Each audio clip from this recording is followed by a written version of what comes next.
After the 7 Years' War, which was fought between the Quebecois French people and the British people owed a lot of money in 1763. And so in 1765 created the Stamp Act. The Stamp Act was a tax that was on all official documents and papers and to make them count. Otherwise, they wouldn't count if they didn't have a stamp on them. Now, the people of America got so pissed that in the same year it was deleted. In 1767, 2 years after the Stamp Act, the Townshends Act was created, which was a tax on, goods like tea, which the British people, wanted more money for, and the Americans didn't want to pay for.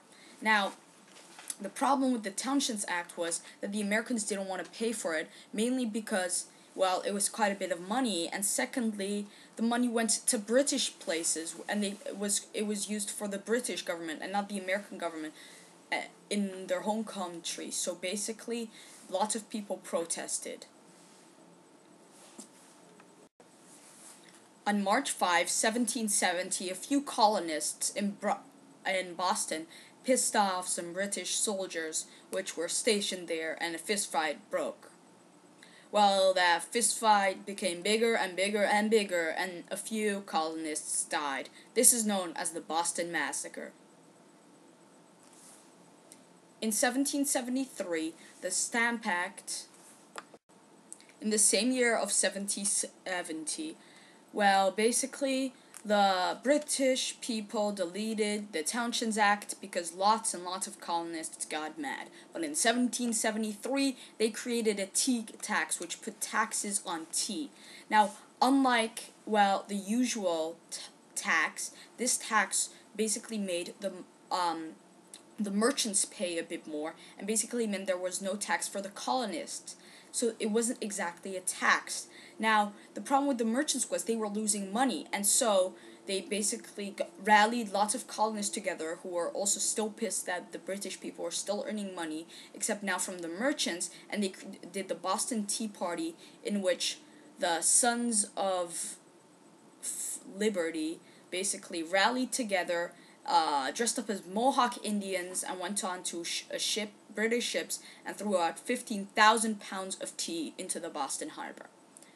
This made King George so mad that he told people to pay back all that money that the tea was worth, but too bad for the East India Company, the people didn't.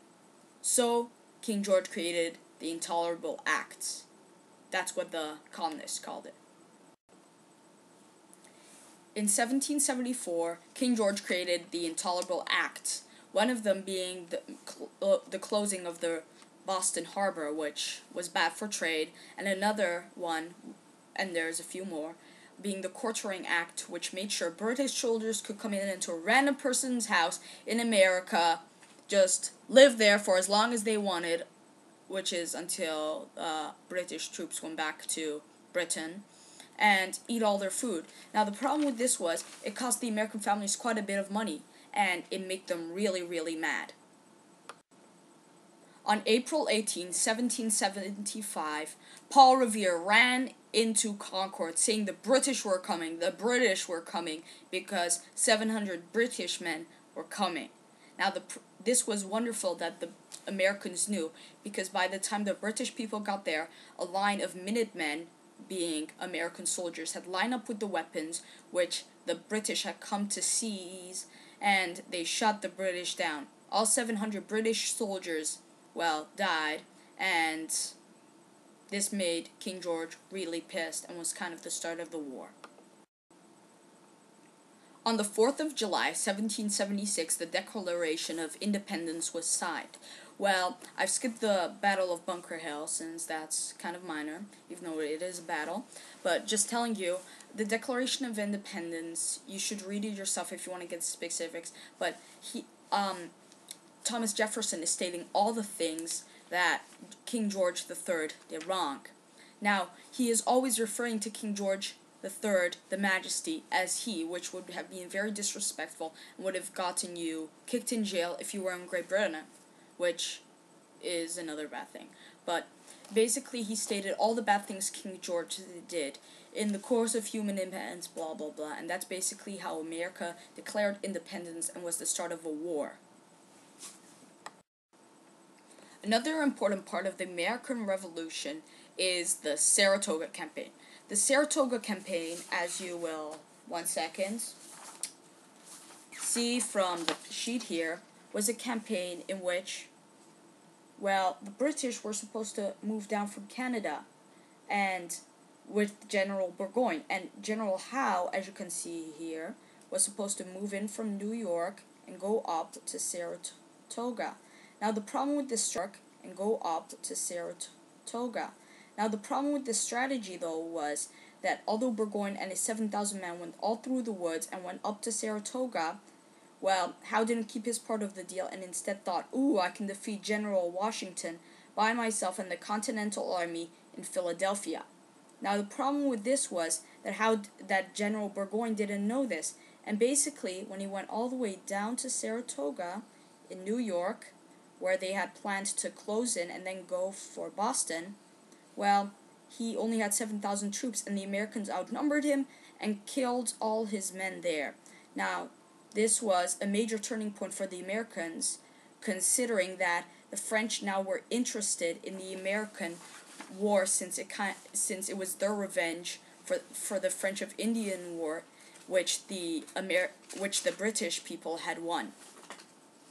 Later, Lafayette and lots of French people joined. Now, if Howe had listened and had actually gone to Saratoga and not Pennsylvania and being all like, I can defeat the Continental Army and George Washington by myself, they might have actually won Saratoga, and the French people wouldn't have joined, and they might have won the revolution, but that's just a maybe. Last American War part is the wartime in which course the opening term.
The last important fact about the American Revolution is the Treaty of Paris, which was signed in Paris in 1783 in September, claiming and kind of making America a nation of its own, but with definite borders.